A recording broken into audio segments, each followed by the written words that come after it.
do we know we ran? How do you know you're running for the right reasons? Yeah, I mean, I think it's something that I said as a candidate, and I'll say now as a non-candidate.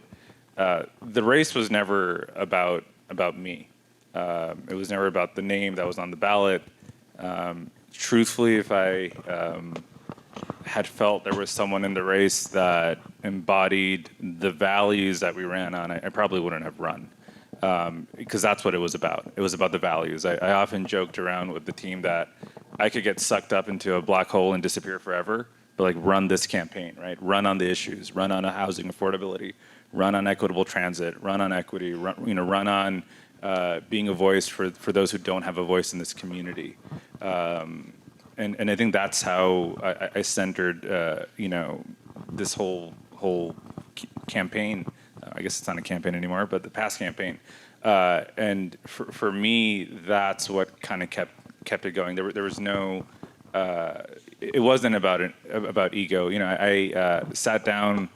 I guess I could say this now.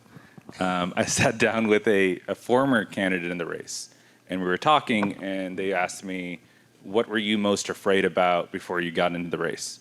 And I said, truthfully, like xenophobia and Islamophobia, which I unfortunately experienced. But despite that, like I said, it was keep on going, keep on going, keep on going.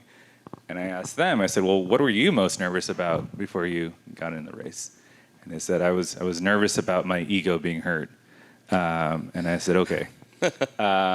So yeah, I think it's just for just wrapping it up.